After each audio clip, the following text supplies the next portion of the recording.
Dalawang lalaki ang sangkot di umano sa pambubugbog at pananaga sa barangay Ipodam, Norzagaray, Bulacan. Pero sino nga ba talaga ang pasimuno ng gulo? Isang malalim na hiwa sa ulo at isa pa sa may siko. Yan ang mga sugat na natamo ni Michael. Di niya tunay na pangalan mula sa pananaga sa kanya nang mapaaway siya.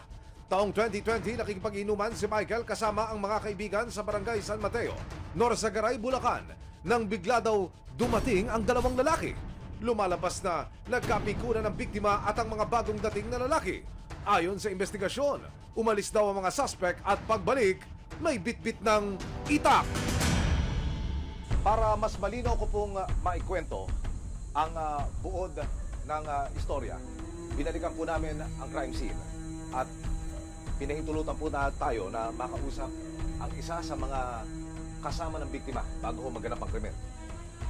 Ang pinangyarihan di umano ay sa isang salo-salo. Bali, diyan po kami kumakain ng gabi niya. Bali, bumaba po. Dito ko? Bumaba po din sa Milky.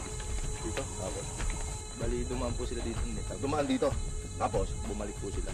Bumalik? Ngayon, gustong kausapin po nung kung ba't nga po. Yun doon, nagkainitan po sila. Yun na po dito ko nangyari?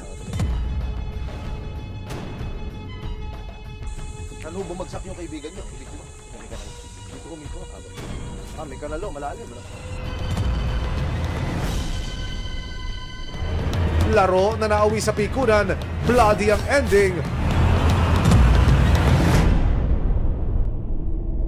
Ang mga suspect, mahirap daw matunton dahil sa galing sa taguan.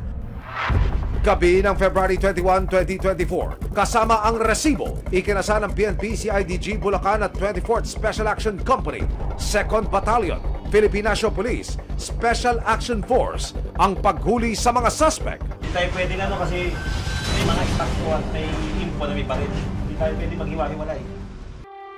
Matapos ang briefing, sumugod na ang mga operatiba at ang resibo. Hindi madali ang pagpunta sa target location.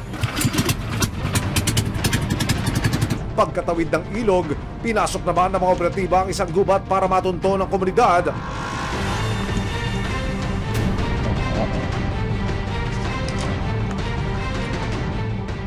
Nang marating ang bahay kung saan daw nagtatago si Pade, may isang lalaki na nakatalukbong ng kumot.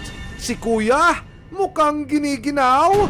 Sa lamig ba ito o sa kaba? May isa rito. Tingnan mo ako nakainom. Para makasiguro, tinawag ng mga operatiba ang asset na nakakakilala sa suspect. May pa-ID, may pa-ID. Labas ka. Ikaw ba si Pade? Kunin mo pangalan. Magsabi ka na, ha? Totoo. Asitin! Basahan nyo na. Ikaw, na-arrest na namin sa sala mo frustrated murder. Sinubukan pang hanapin ng mga operatiba ang isa pang suspect na si Ernesto. Pero ayon sa asset, naka-eskapo na naman daw ito. Matapos na mahuli si Pade Jerones, dinala siya sa custodial facility ng CIDG Bulacan. Depensa niya. Wala po sir, damay lang po ako sir. Damay lang. Sila nagiinom sa gilid ng karsada. Tapos kami dalawa po nung kasama ko nagdaan. Binuli-buli po kami ng mga dumagat daw po kami. Wala raw pong kwenta. Nag-iinom sila na pinaiikot niya po yung buti. Kung saan po humarap yung buti, yung pala ang bubugbog sa amin. Meron din hubang kwentong nakarating sa inyo, kuyang, na sabi nagpaikot ng bote at kung kanino daw tatapat yung nguso ng bote, yun ang gugulpihin. Totoo po ba ito? Ay, hindi po siguro. Gawa-gawang kwento nila yun. Kung mapatunayang guilty sa kasong frustrated murder, naharap ang mga akusado sa 10 hanggang 12 taon na pagkakakulong. Patuloy pa rin hinahanap ng CIDG Bulacan ang isa pang suspect. Alam po, masakit. Masakit naman. Ano ang nag-epekto sa inyo? Naawa ko sa kanya. Nandiyan ko sa Panginoon.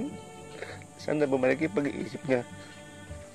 Maraming nga sa pasalamat sa kanila sa pagkakahuli nga sa isa at sana mahuli rin yung isa. Okay. Para pagsisyan nila yung mga ginawang kasalanan nila. May aksyon, may ebidensya, resibo, walang lasot ang may atraso.